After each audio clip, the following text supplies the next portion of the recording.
Hello everybody, welcome to another Magic the Gathering video. So this time I'm going to be going through a competitive constructed queue, and I'm going to be doing it with a deck that you know, you love, you maybe hate, and that is Bant Nexus of Fate. It just came out on Pro Tour 25, and it has made a giant splash. A lot of people are very mad that Nexus of Fate is a super expensive buy-a-box promo. But we have none of those problems here on Magic Arena, so I've made basically the full deck.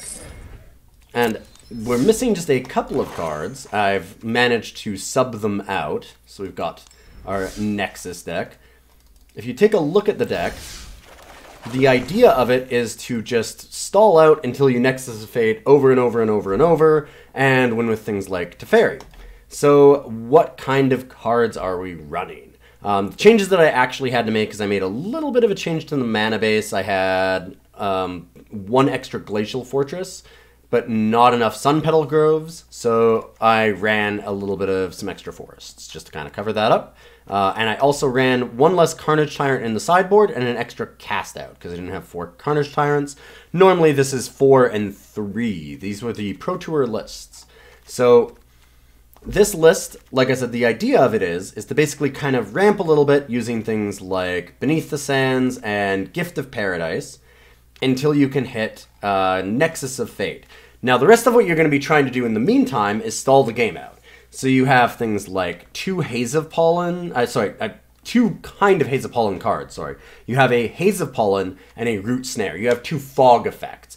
Things that will prevent all combat damage to be dealt this turn, and they're really, really good against a lot of the aggro decks. You let them get a little bit of a board position on you, and then you just sit there and stall them out turn after turn while you continue to play things like Gift of Paradise, Beneath the Sands, and then you want to, after that, land a Karn or Teferi so that you're drawing multiple cards a turn.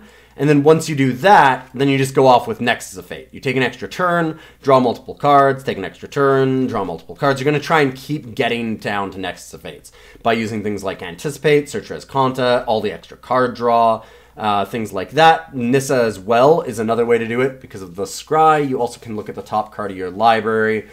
And if it's a land, then you can just put it into your into the battlefield. So pretty nice. That's pretty straightforward in many ways. I mean, it's really just trying to go off with just as many turns as possible while fogging out your opponent. So it's a turbo fog deck, as they call it. And you can use, like, Karn's Minus to put out some creatures that chump block if you're really desperate. But in general, you're hoping to lean on the Haze of Pollen and Root Snare pretty hard. You'll notice that you don't have removal, you don't have counter spells, you don't have any of that. All you're trying to do is to just go off with Nexus and constantly stop your opponent from being able to attack. And then eventually, you're like, well, maybe now you might be wondering, how do you win the game? Well, we did mention that Karn has its minus, so you can actually put constructs into play. The kill here is incredibly slow, which is why a lot of people are probably a little bit frustrated by it. It is trying to just eventually use Teferi. You can either use to mill them out, so what happens is Teferi and Nexus of Fate both shuffle themselves back into your own library.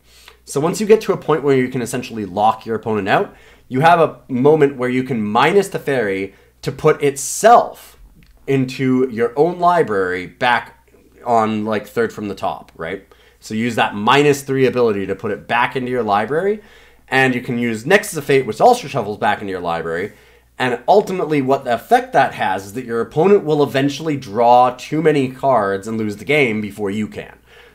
Other thing that you can do, of course, is if you're just taking infinite turns, you eventually just make enough Karn tokens. You just keep -2ing it, you get enough construct artifacts, and you beat them to death. The last thing that you can do main deck is Nissa, Steward of the Elements.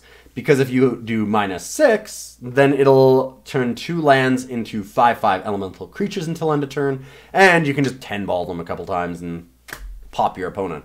If you run out of Nissas, though, don't worry, you do have other ways to win. They're just really slow and painful. So that's what we're going to do. It's the never-ending nightmare of Nexus of Fate, and we're going to try it out in this competitive.